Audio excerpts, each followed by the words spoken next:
20 already of the fantasy baseball season, and most likely the last week of the regular season for most fantasy teams before the playoffs start in their league. So here's a few pitchers I look to add this week. The first guy, Roansy Contreras of the Pittsburgh Pirates. Contreras, one of the only bright spots this season here for a struggling Pirate team with obviously a lot of young guys and guys that they hope they could build around in the future, like an O'Neill Cruz, like a Hayes, like a Contreras.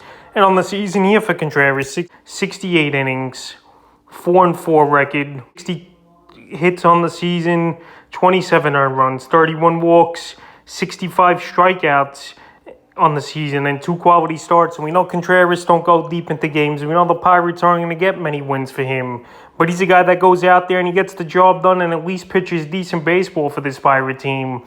And a guy that definitely can help fantasy owners out with a 3.68 ERA and a 1.33 whip. And over the last few weeks here for Contreras, he's gone out there and pitched good baseball in the last 2 outings. August 17th versus Boston, it was definitely a tough one. 6 innings, got the loss. 6 hits, 4 runs, 4 walks, 3 Ks.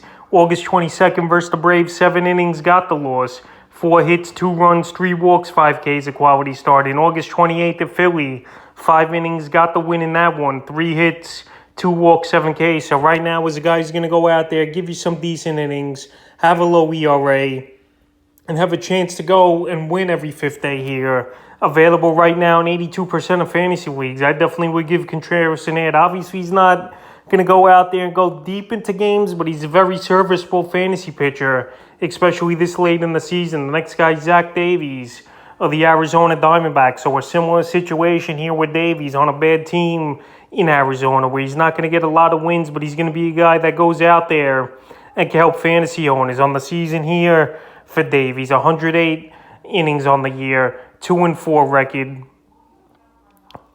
92 hits, 46 runs, 38 walks, 80 strikeouts, and 4 quality starts on the season here for Davies. So he's gone out there and he's at least been serviceable for fantasy owners with a 3.62 ERA and a 1.23 whip on the season as well. On the last couple games here for Davies, August 17th at San Francisco, 5 innings, no decision, 5 hits, a run, 2 walks, 6 Ks. August 23rd at the Royals, 5 2/3, no decision, 2 hits, a run, 2 walks, a strikeout in that one. And August 28th at the White Sox, 5 2/3, no decision, 6 hits, 2 runs, 2 walks, 5 Ks. So you could pretty much forget about getting wins here for Davies. But a guy with a serviceable ERA, I know he's in a tough division in the National League West with the Dodgers, obviously, Padres who can hit the baseball, and even the Giants have been decent in terms of hitting and beating up on the bad teams. Well, right now, if you need ERA and a guy who's going to go out there and be a decent back end of the rotation guy for your fantasy league, I think there's worse options than Davies. And right now, he's available in 91% of fantasy leagues. The next guy I look to add this week on the wire is Matt Manning of the Detroit Tigers. So Matt Manning, one of the better pickups this week at the starting pitching position here. Added in 14% of leagues on the season here for Manning. 38 innings, 1-1 record, 33 hits, 10 runs, 9 walks, 31 strikeouts, 4 quality starts, 2.37 ERA, and a 1.11 whip. And over the last couple weeks here, he's been lights out. Is Manning, 13 innings, 1-1 record, 8 hits, a run, a walk, 14 strikeouts, 2 quality starts, an 0.69 ERA and an 0.69 whip. So he's gone out there, he's getting the job done. And we've heard over the last few seasons about Manning being a top prospect in this Tiger system. And now he's starting to get things going, especially the last 2 outings. August 13th at White Sox, 5 innings, no decision, 10 hits, 4 runs, a walk, 5 Ks. August 19th versus the Angels, 7 innings, got the loss, 3 hits, a run, a walk, 6 Ks, a quality start. And August 24th versus the Giants, 6 innings, got the win, 5 hits, 8 Ks, a quality start. So 3 out of the 4 last starts here for Manning's been a quality start. I know he's in a similar situation like Contreras and Davies, a player who's been a pretty good pitcher, just pitching on a bad team that's not going to get him much run support, or a lot of wins, obviously. But right now, for a guy who could go out there and help your team in the stretch run and possibly get in the playoffs if you're in a situation where it's a win-or-go-home type of deal here, Manning could be a good starter to help fantasy owners.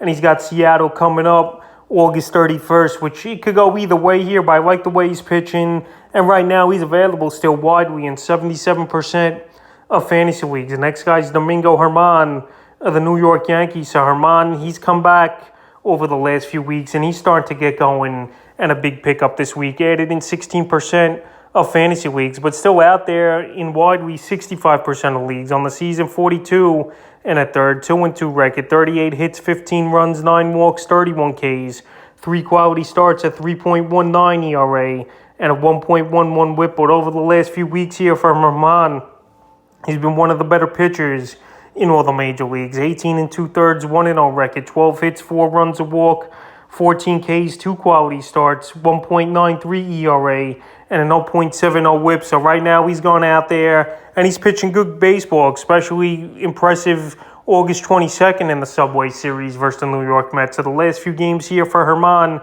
August 17th versus Tampa, 4 2/3, no decision, 5 hits, 3 runs, a walk, 6 Ks. August 22nd versus the Mets, 6 1/3, got the win in that one, 4 hits, a run, 3 Ks, a quality start. In August 27th versus the A's, 7 2/3, no decision, 3 hits, no runs, no walks, 5 Ks, a quality start. So right now, obviously he's on a good Yankee team, even though they've been slumping over the last month of the season. For whatever reason, their offense just isn't getting anything going, it seems like here. But Germán, if he could get back to form, he's definitely a crucial add this week here where he can help fantasy owners big time in their starting rotation. And a guy I would look to go out there and add. He's got the team behind him.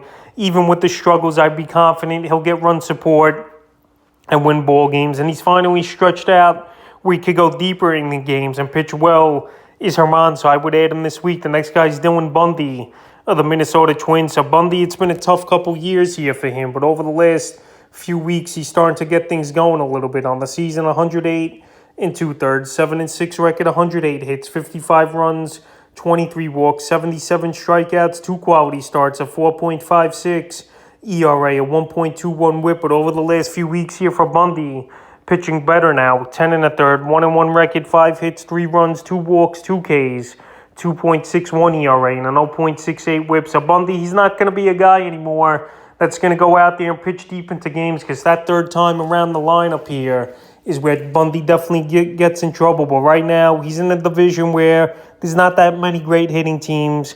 And at least if he goes 5 innings, he'll be decent, like I mentioned. Obviously not going to get many wins, but the ERA and strikeouts he can help you in. August 13th at the Angels, 5 innings in that one. No decision, 2 hits, a walk, a K in that ball game. August 19th versus Texas, 5 1/3, got the win. 2 hits, a run, a walk, 2 Ks. And August 24th at Houston, 5 innings, got the loss. 3 hits, 2 runs, a walk. So right, so they're only letting him go in about 5 innings, because that third time around the lineup is where Bundy's been getting in trouble over the last few seasons. So right now, he's a 5-inning pitcher, but he's still getting the job done, and I think he can help fantasy owners, even in a limited amount of innings pitched here is Bundy. So right now, I would go out there and get him, and his next outing's actually here today versus the Boston Red Sox, where I think he could pitch decent. The next pitcher is Nick Martinez of the San Diego Padres. So the Padres, a lot of problems in that bullpen, and they thought trading for Josh Hader would fix it, but Hader's been a total mess so far since they made a deal for him. So Martinez, he's been in and out of the rotation as a spot guy, but now he's getting some saves here for this Padre team. On the season, 91 innings, 3-3 record, 6 saves, 83 hits, 31 runs, 34 walks, 80 strikeouts, and 2 quality starts over the last few weeks here for Martinez. 7 innings, 2 saves, 4 hits, 3 walks, 5 Ks. So on the season, a 3.07 ERA and a 1.29 whip. But right now, looks like he's going to be the closer over there in San Diego until Josh Hader straightened things out. And if you need a second or third closer on your roster, I think Martinez is a good add. And if he gets bumped from the closer role and they go back to Hader, then you drop him. But right now, a guy on a pretty decent team over there in San Diego where the save opportunities will be there at least once or twice a week. I think he's a cheap closer option to go out there and get.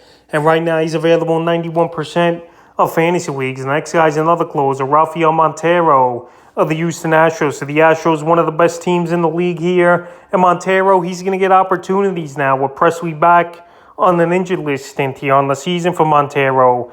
53 and 2/3 on the season, 4-2 record, 9 saves, hits, 16 earned runs, 21 walks, 57 strikeouts on the season for Montero. So he's been a big add this week here. Add him 14% of fantasy leagues, but still available in 52% of leagues with a 2.76 ERA and a 1.30 whip. So Montero, we know he came up many seasons ago as a starter in the New York Met organization, but that just didn't work out for him. But right now as a closer or setup man over the last few seasons, he's been pretty decent, Montero. And if you need some saves, he's a guy that definitely could get 2 or 3 opportunities a week here. We're Presley on the injured list here for this Houston National team. And like I mentioned, right now this week, a lot of closers are on this list, and they can help you, obviously, keep your ERA down, help you in save situations, and even strikeouts, even in the short term type of thing, pitching 2 or 3 times a week. So right now, Montero, one of the better teams in the league, and getting the save opportunities is definitely a reliever I would go out there and add this week. The next guy's David Peterson of the New York Mets. So David Peterson, it looks like he's going to have a rotation spot at least for 3 or 4 weeks here for the New York Mets, with Carlos Carrasco out with an oblique injury. So on the season for Peterson, he's been up and down between the majors and the minors. 89 and 2/3, 7-3 record, 75 hits, 32 runs, 40 walks, 104 strikeouts, 4 quality starts on the season. In the last couple weeks since he returned to the majors, 10 and 2/3, 1-1 record for Peterson, 12 hits, 3 runs, 2 walks, 13 Ks, and a quality start. So he's on one of the better teams in all of baseball. Here's David Peterson, where the Mets get enough run support for him. And he's going out there, and I know he's only a 5-inning pitcher, really, but he's getting the job done for the most part this season for fantasy owners. Also, with a 3.21 ERA and a 1.28 whip on the season, and the last few weeks since he returned, a 2.53 ERA and a 1.31 whip in the last few games here for Peterson. August 6th versus Atlanta, 5 1/3 got the win, 3 hits, 3 walks, 5 Ks.